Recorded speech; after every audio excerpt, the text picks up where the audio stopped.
there's a lot of discussion.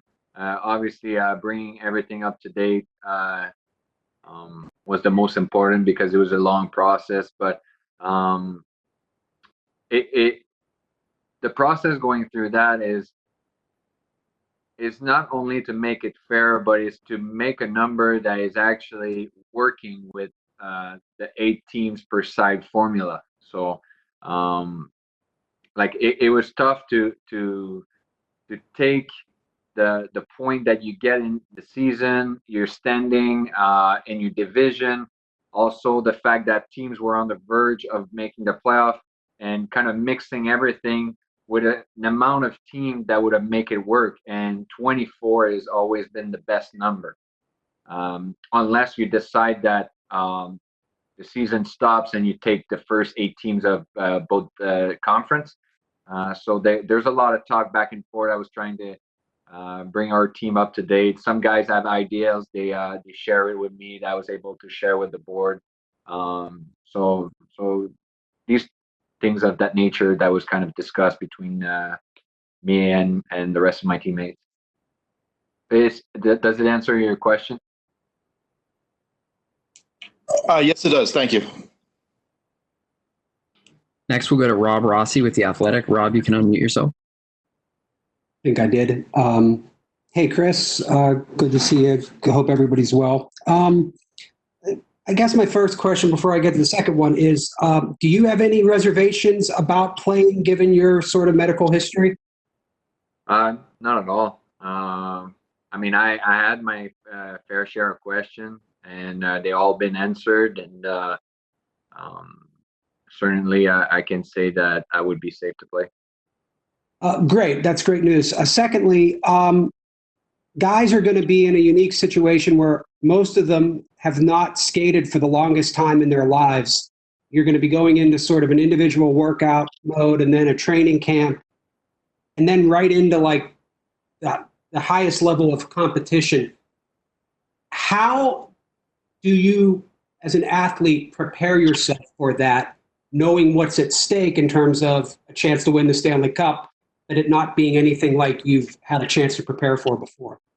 Well, I think when you go into training camp, teams really trust their players to do the work during the season, which is training hard, get stronger, better conditioning. And as you get in training camp, they actually work 2 things. They try to work collective stuff, and also they try to bring you up to speed. So I think in those phase 2 informal skates, I think it's going to be up to the players to actually ramp up their work and make sure they're able to really simulate a conditioning of style of a game. And when training camp is going to start, I think coaches will really focus on the collective side of thing, because you don't have that much time, like you said, and you're going to get right into it. So you want to make sure that your team game is top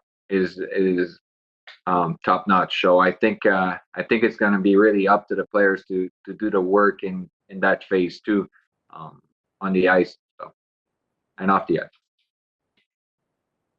Mike DeFabo with the Post-Gazette.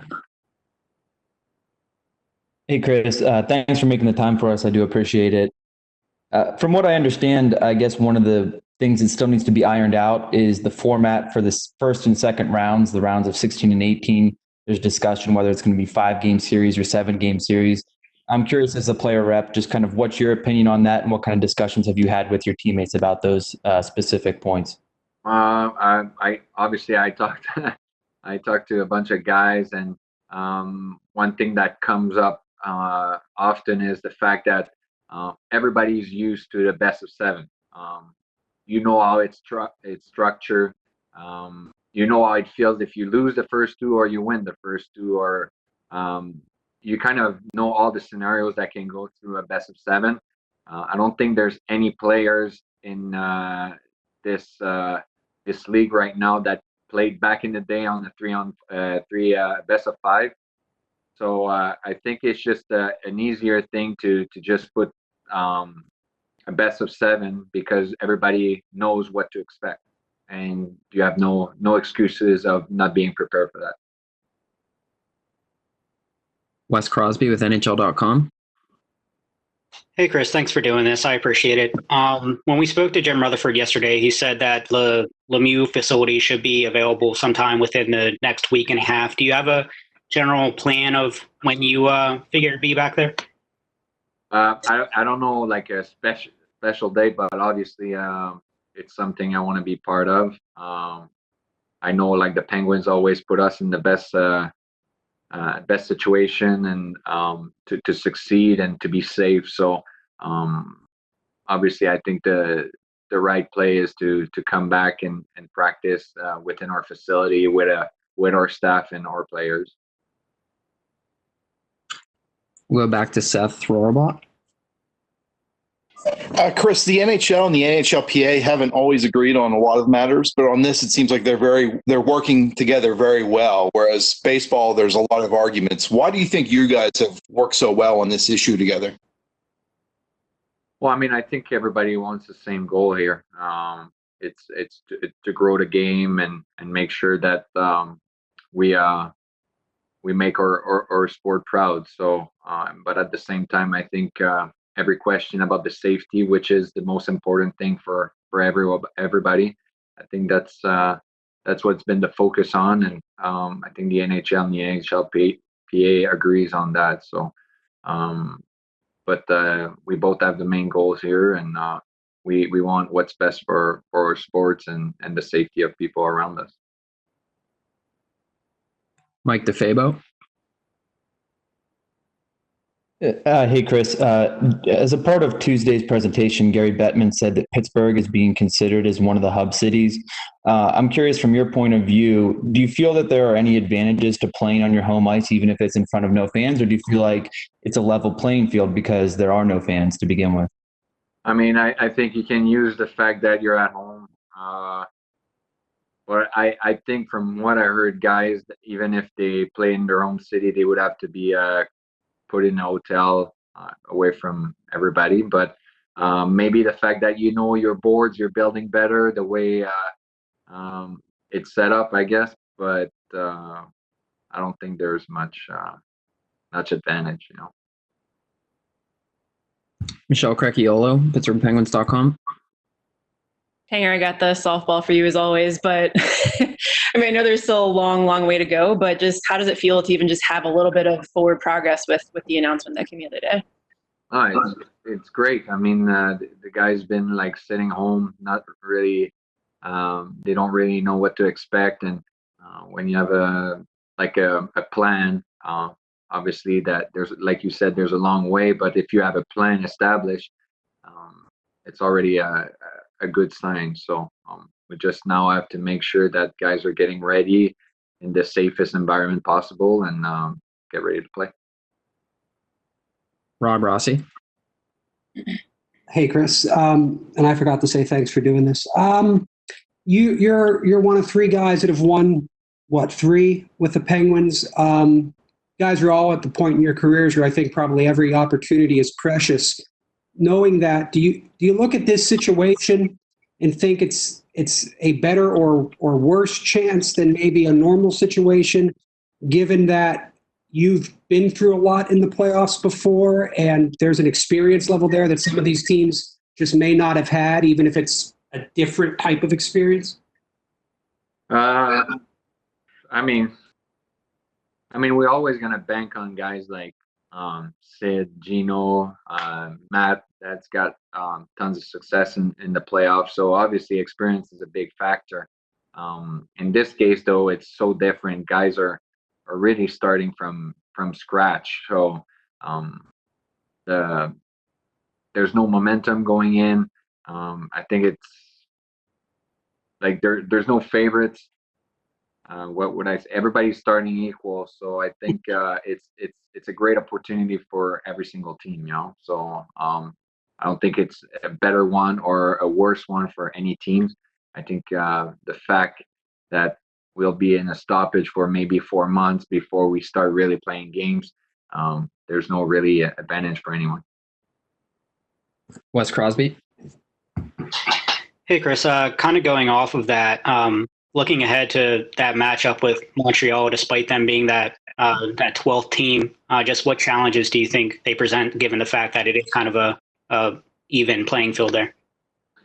Well, I mean, they're a good team. Don't get me wrong. Like every single team in this league is a good matchup, and we know it because all year we have to battle against teams, and it didn't matter where they were standing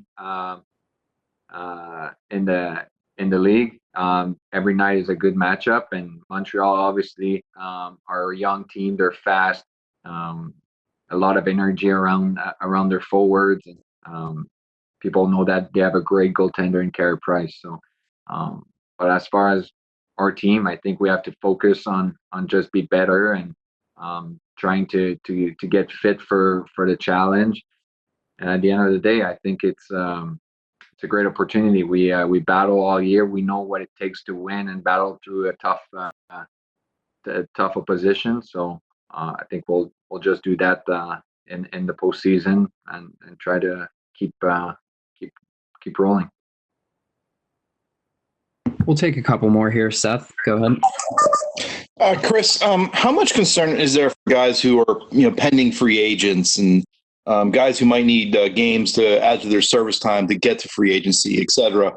How much concern do you think there is from those players based on what this plan might mean for their future in that regard, if that makes sense? You mean the fact that they the last this playoff format is going to be their last kind of chance to show what they can do? You mean? Yeah, something like along those lines. I mean, I think. I mean, that's tough because you can have a great season and have tough playoff. It's going to be it would have been the same debate. So I think for free agency, it's always you always get what you did in the previous year or in the playoffs. So it's a tough question for me to answer. As a GM, you have to trust what you're gonna get from those players, and usually you reward them if you have confidence in them. So, but certainly with not knowing where the cap's going to be, it's going to be tough to really predict what's going to happen with free agency. Mike DeFabo.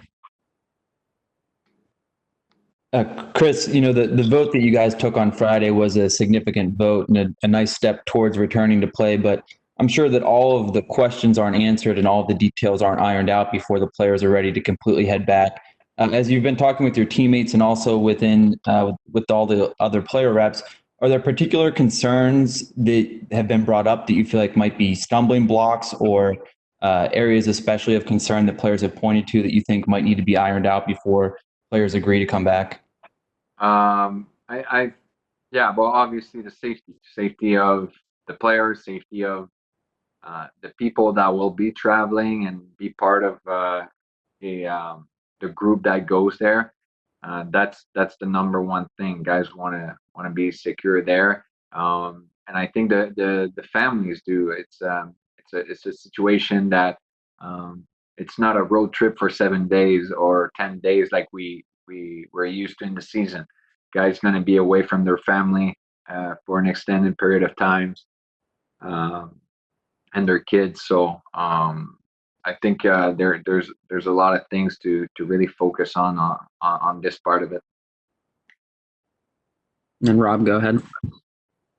Kris, in your experience, how much does the environment of the in-arena with fans really affect performances by players and teams? And without that, is there any way to sort of replicate it if it does?